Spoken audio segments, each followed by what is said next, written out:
ओम साई राम, जय जय साई राम। स्वागत है आपका साईं प्रस्थ चैनल में। आज का वीडियो बहुत ही खास होने वाला है। इस वीडियो में बाबा के 11 वचनों का वर्णन होगा। बाबा के 11 वचन केवल वचन ही नहीं, आज आप इस वीडियो के माध्यम से बाबा के 11 वचनों का रहस्य जान पाएंगे, इसका गूढ़ अर्थ जान पाएंगे। जितने भी साईं भक्त हैं वो 11 वचन पढ़ते हैं, लेकिन 11 वचन हम पढ़ते तो ज़रूर हैं, लेकिन क्या हम इसके अर्थ को समझते भी हैं? अगर कोई भक्त इसका अर्थ भी समझता है तो क्या इसके रहस्य को समझता है? तो आज इस वीडियो के माध्यम से साईं बाबा के 11 वचन, जो कि स्वयं ही बाबा के दिए हुए वचन हैं, बाबा ने अपने भक्तों को वो 11 वचन दिए। ये 11 वचन में ही हम भक्तों की नैया पार है। अगर आप इस 11 वचनों को गहराई से समझ सकें तो देखना, आपके लिए जीवन जो आप जी रहे हैं वो बहुत ही सरल हो जाएगा। आपके जीवन में स्पष्टता आ जाएगी। आप जो दुखी हैं, कष्ट में हैं, आप सुखी रहने लगेंगे। आपके अंदर एक अलग ही उत्साह आ जाएगा। अगर जो ये 11 वचन को समझ पाया है उसका जीवन अलग ही हो जाता है। सभी साईं भक्तों से मेरा केवल एक निवेदन है, अगर आप ये वीडियो देखने के लिए आए हैं, अपने पेशेंस हो, सब्र है तो ही देखें। क्योंकि अगर आप ये वीडियो पूरा नहीं देखते हैं तो आप जो बाबा के 11 वचन हैं उसको सही रूप में नहीं समझ पाएंगे। आप पढ़ तो लेंगे, लेकिन कहते हैं ना, बिना समझा हुआ पढ़ा। अगर आप एग्ज़ाम देने भी जाते हैं, अगर आप उसे बस रट के चले जाते हैं तो वो इम्पैक्ट नहीं डाल पाता। हमारे जो हम पेपर लिखते हैं वो उसका वैसा रिज़ल्ट नहीं आता। अगर आप कोई क्वेश्चन को समझ करके अगर आप एग्ज़ाम में उसे लिखने जाते हैं, डिस्क्राइब करते हैं, तो देखना उसके जो मार्क्स आपको मिलते हैं, जो आप रट के जाते उसका आंसर लिखने में और जो आप समझ करके उसका आंसर लिखते हैं, उसमें ज़मीन आसमान का अंतर होता है। तो अगर आप 11 वचन को समझ गए तो देखना आपका भी जीवन जो है ना, इसी प्रकार से बहुत ऊंचा हो जाएगा और आपको भी एक जो पॉइंट है वो भी बढ़ जाएंगे, बहुत ऊंचे पॉइंट मिलेंगे आपको। तो चलिए बाबा के 11 वचनों को आज हम समझते हैं। साईं भक्त कहीं भी जाता है, हर दिन उसका नियम है कि वो 11 वचन तो बोलते ही हैं, तो उसके मन में, अंतर्मन में 11 वचन चलते ही रहते हैं। चलिए वीडियो को शुरू करते हैं। बाबा के 11 वचन का रहस्य, इसका गूढ़ अर्थ। बाबा के 11 वचन में बाबा कहते हैं, जो शिरडी में आएगा आपत दूर भगाएगा। अर्थात जो भी शिरडी में आएगा, बाबा की शिरडी में, बाबा ने क्लियर कहा एकदम स्पष्ट रूप में कि जो भी व्यक्ति मेरी शिरडी में आएगा आपत दूर भगाएगा। अब शिरडी जाने वाले तो बहुत होते हैं, चाहे वो बच्चे हो, बूढ़े हो, यंग हो या अलग अलग कैटेगरी के, जो भी आएगा, जो भी श्रद्धालु बाबा की शिरडी में अगर जाता है, आफत दूर भगाएगा। उसके जीवन की सारी आफत मतलब होती है परेशानियां, समस्याएं, दुख, कष्ट, संकट, बीमारियां। कोई चीज़ हम इतने सालों से कुछ मांग रहे हैं, हमारी पूरी नहीं हो पा रही है, वो ये आफत ही तो है। एक इंसान के लिए आफत का कार्य करती है। तो ये सारी आफत जो हैं आपके जीवन से दूर भग जाएंगी। तो इन सारी आफतों से आपको मुक्ति मिल जाएगी।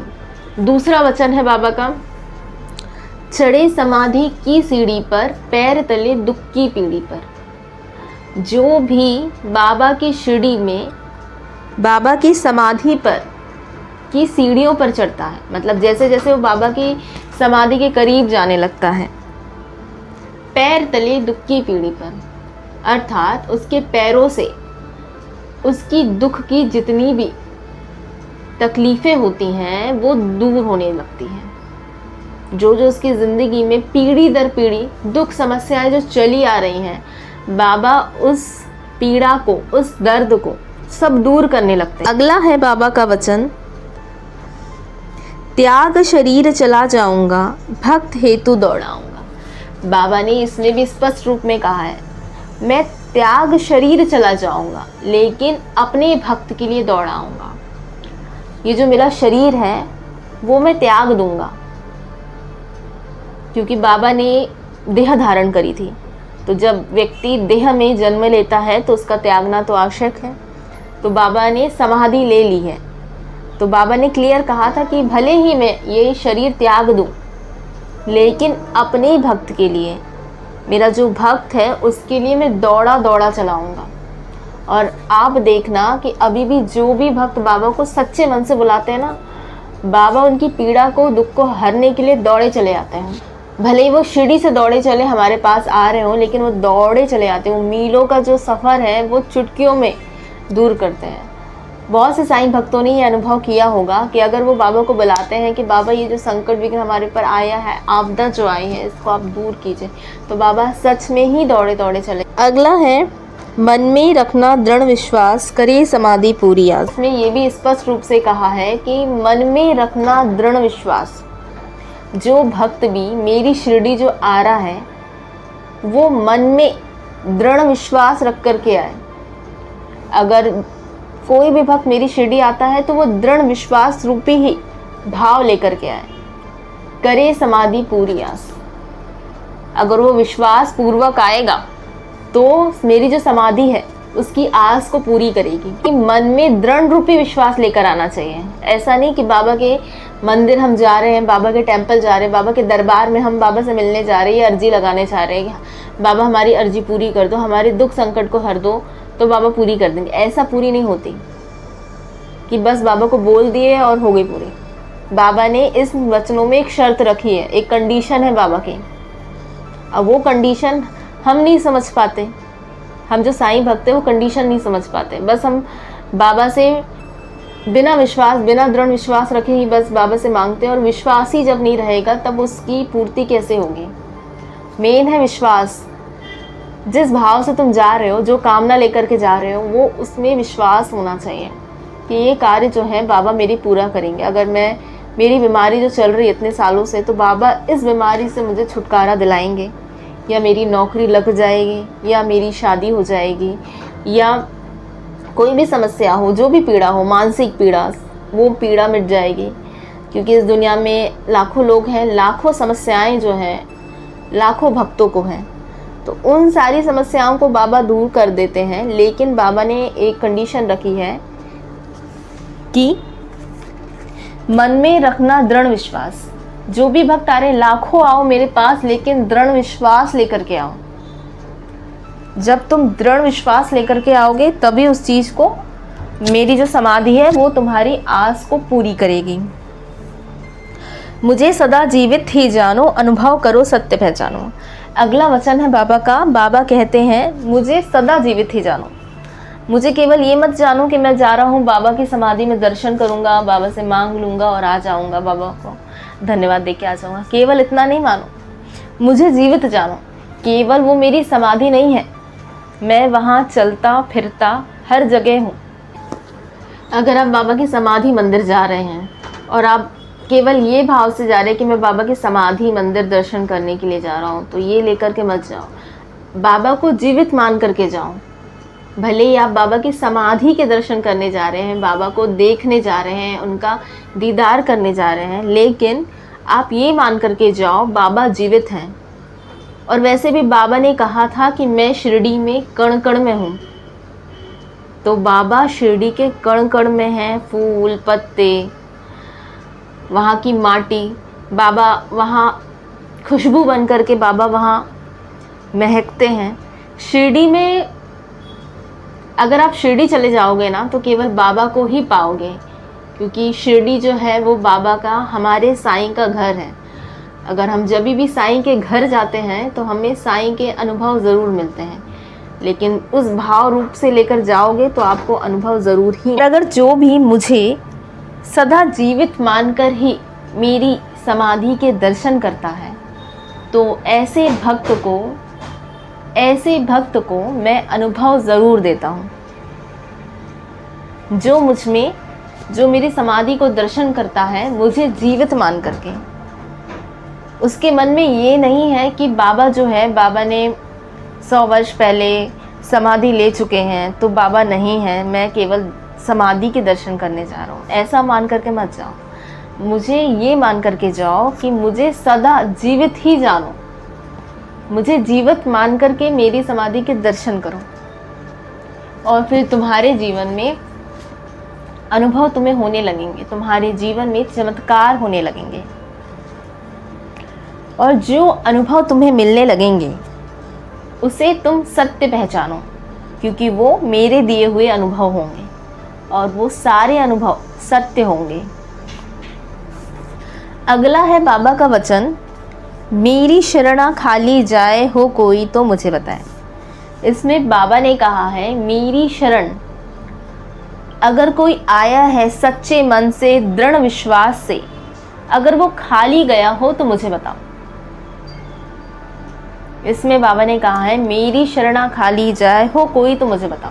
ऐसा कोई भक्त नहीं है जो मेरी शरण में आकर के अगर वो खाली जाता है, तो ये ऐसा हो नहीं सकता। हर व्यक्ति की मैं झोली भरता हूँ, लेकिन कंडीशन क्या है बाबा की कि मेरी शरण में अगर कोई व्यक्ति आता है तो कैसे आए, दृढ़ विश्वास से, भाव से। बाबा ने अपने अगले वचन, जैसा भाव रहा जिस जन का वैसा रूप हुआ मेरे मन का। मतलब जिस भाव से वो आता है मेरी शरण में, मेरा भी भाव वैसा हो जाता है। अगर वो सच्चे प्रेम रूपी मेरे शरण में आता है तो मैं भी अपना प्रेम उस भक्त पर लुटाने लगता हूँ। अगर वो सच्चे दिल से मुझे मांगता है, मुझसे दृढ़ रूपी विश्वास रूपी भाव अर्पण करता है, तो मेरे अनुभव उसे प्राप्त होने लगते हैं।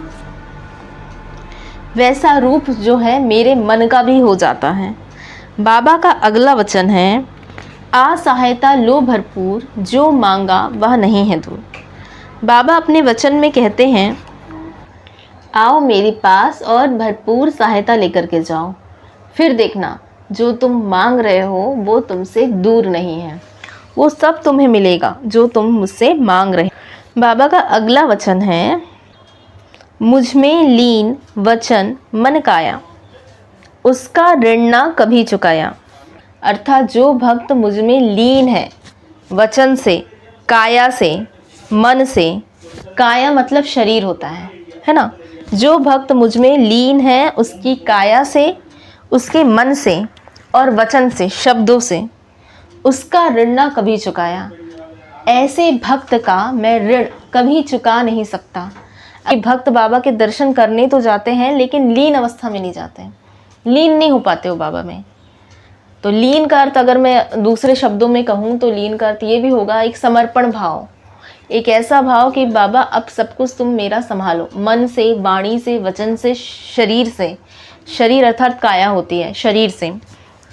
तो बाबा बोलते ऐसे भक्त का मैं ऋण कभी नहीं चुका पाऊंगा। वो भक्त जो है मेरे लिए तो बहुत बड़ा हो चुका है ना, वो ऋणी हो गया, मैं ऐसे भक्त का ऋणी हो गया। जो भक्त मुझ में इस प्रकार के भाव रखता है, मन, शरीर, काया से मुझ में लीन हो चुका है, ऐसे भक्त का तो मैं कभी ऋण चुका ही नहीं सकता, बाबा ये कहते हैं। बाबा का अगला वचन है, धन्य धन्य वाह भक्त अनन्य, मेरी शरण तज जिसे नान्य।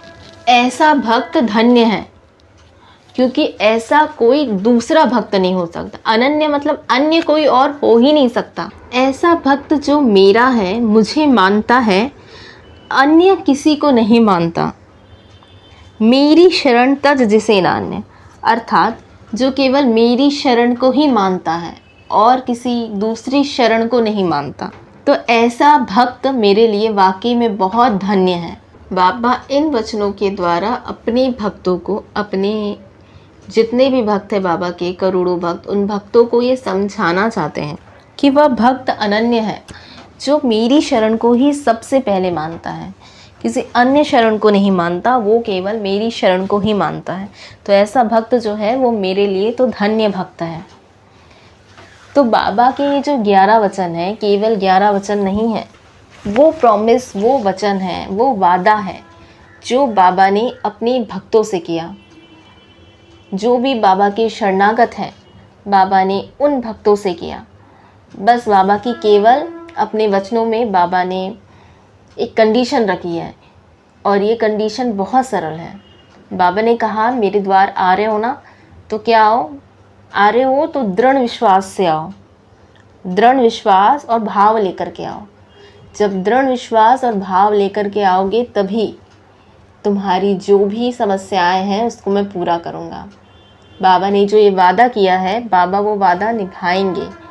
अगर आप भी बाबा के वचनों को और इसके गूढ़ अर्थ को अपने जीवन में शामिल करते हो, बाबा के केवल ये वचन ही नहीं है, बाबा के ये अपने भक्त को एक सहारा है कि मैं तुम्हारे साथ हूँ, मुझ पर भरोसा रखो।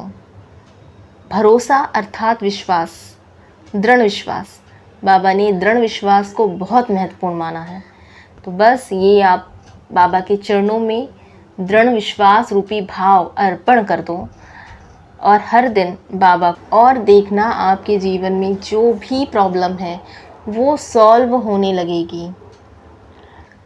सभी साईं भक्तों से निवेदन है कि अगर आपको ये वीडियो के माध्यम से बाबा के 11 वचन के गूढ़ अर्थ अगर वाकई में समझ में आया हो तो चैनल को ज़रूर सब्सक्राइब करें। कमेंट सेक्शन में ओम साई राम नाम की ज़रूर हाज़िरी लगाएं।